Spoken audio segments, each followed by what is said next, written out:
Here we'll talk about the foundations of Muslim faith, shared generally across the Ummah, regardless of divides within the group. The word Islam is rooted in the Arabic word for submission or surrender, and the idea here is that a Muslim is one who submits to Allah, who recognizes that his or her own life is completely dependent upon the will of the Creator. And Islam is understood to be innate.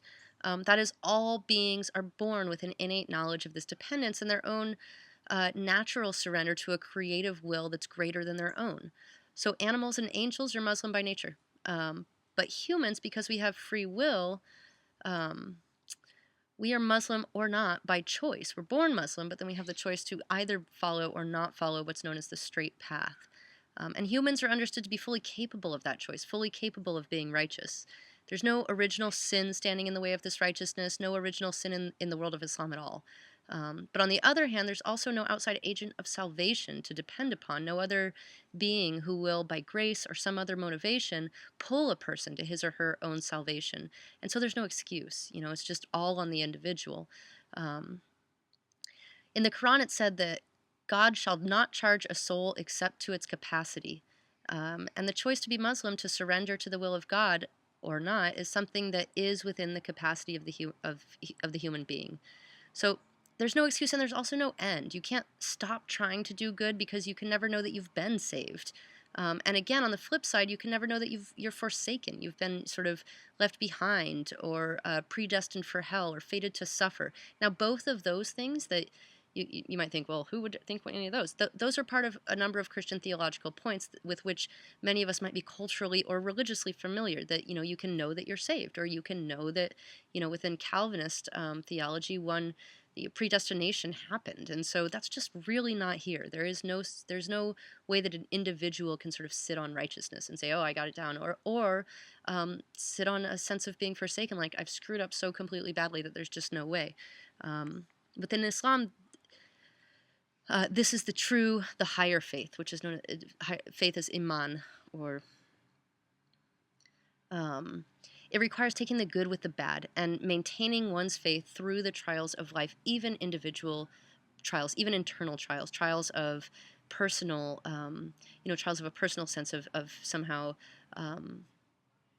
insufficiency or something that, we at those moments where we call upon ourselves and say, oh, I'm just not quite good enough, that's considered a trial, and that's one that one must have faith through. And the sense that we sometimes have where we were like, I'm a rock star, I got it locked, like that's also a trial, and it's a trial of pride, and it's one that we also are called upon to maintain our faith through. Now, the central shared characteristics of all Muslims is their belief in a God who sent a verbal revelation called the Quran through a human prophet named Muhammad, who was born in 570 CE in Mecca and who died in 632 CE in Medina.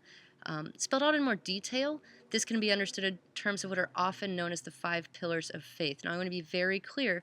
These are different from the more commonly known 5 pillars, the 5 pillars of practice, which we'll go to next time. We'll turn to that in the next lecture. But, when people say the 5 pillars, almost always they're referring to the 5 pillars of practice. These are known within the pillars of faith, what we're about to cover today, are known within theological circles as the pillars of faith. But, they're understood to hold up the tent of faith. But they're different from the pillars of practice. So what I'll do today is run through these foundations of faith, and on each slide you'll see an example of Islamic art or architecture. Most of this theological foundation isn't itself imagistically oriented, so this seemed to me to be a really good opportunity to get some of these images onto our slides. Really they're just there for ambiance. They won't directly, you can imagine that in some ways they do, but they aren't meant to sort of directly relate to the pillar of faith that we're looking at, but they're there for your viewing pleasure, as is this one from the main dome of a mosque in Turkey. So this first pillar of faith, which I mentioned in the last lecture, is divine unity, or tawheed. This refers to the oneness of God, or Allah. Allah is often represented, especially in the West, as a being who is stern and wrathful. But the overarching characteristic of Allah for Islam, the overarching characteristics of Allah for Islam are mercy and compassion, bounteous mercy, overwhelming forgiveness that sustains, protects, and rewards people. The phrase, in the name of God, the merciful, the compassionate, begins the Quran. It begins every surah or chapter within the Quran except Surah 9. which scholars believe was probably originally the latter half of Surah 8, and that's how that happened. There's no special reason why it doesn't show up there, except that it doesn't. But it begins every other surah in the Quran, and it begins the Quran itself. And for the more, dedicated, the more devout Muslims, it begins also every act. Every action that we take is taken in the name of God, the merciful, the compassionate. Tawhid refers to God's unity and the affirmation of this unity by human beings who are created capable of choosing either good or evil. Humans here in this vision are created not in the image of God, who is boundless and imageless, so it doesn't really make sense to say in the image of God. It's also a sticky topic within Judaism and Christianity, but here it's absolutely no. This is not in the image of God, but with God's spirit breathed in. Humans are created Muslim. To be human is to be concerned with the religion. To stand upright is to seek transcendence. That's the vision. And affirming this radical monotheism, not what we call the soft monotheism of Christianity, where there's, 3 parts to it, but a radical monotheism, affirming Tawhid in action and belief, that is Islam. It is surrender or submission.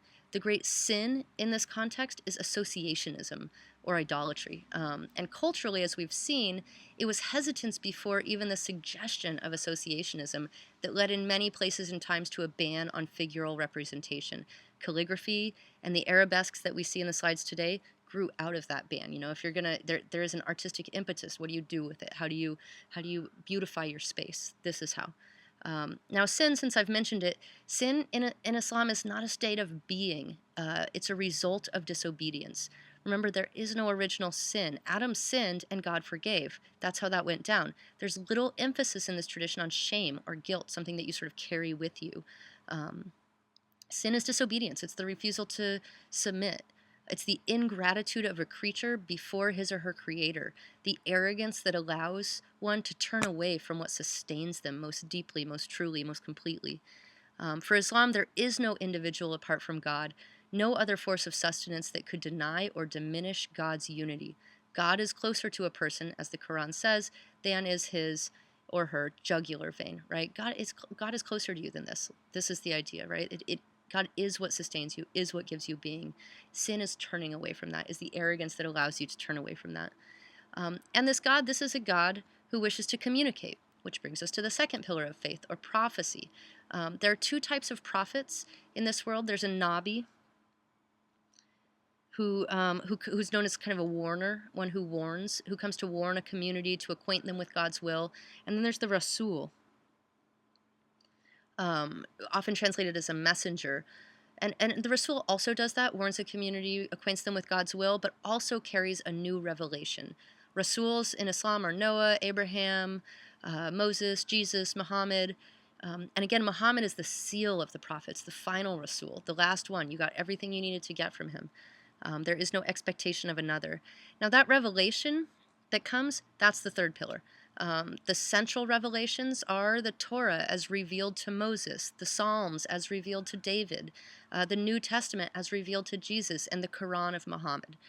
God's message is eternal. In substance, the revelations are understood to be the same, though, as I mentioned last time, the first 3 have been distorted by translation, by time, even by willful tampering. Or for some, they came before humanity was prepared and so couldn't be properly received.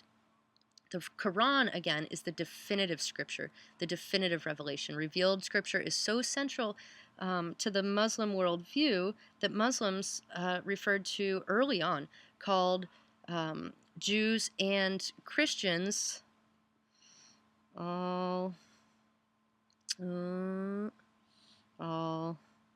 kitab, or people of the book. And they were granted a special respect for this, and the people of the book is a phrase that we often associate with Judaism, but it was a phrase coined by the Muslims.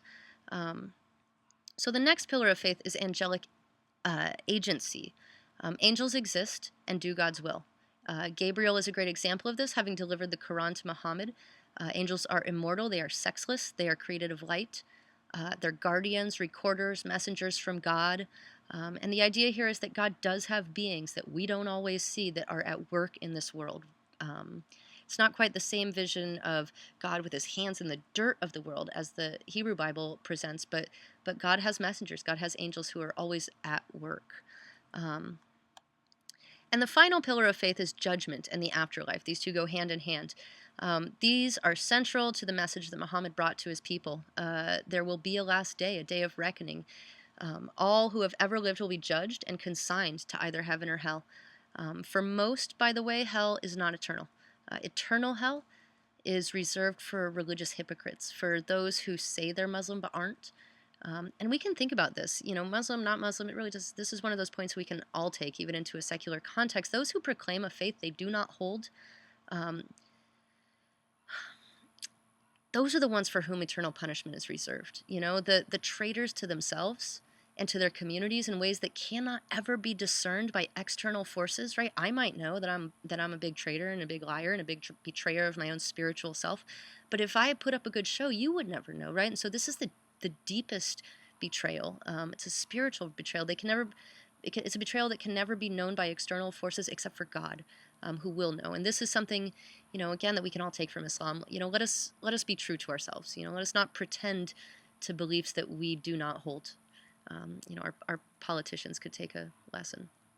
So anyway, judgment.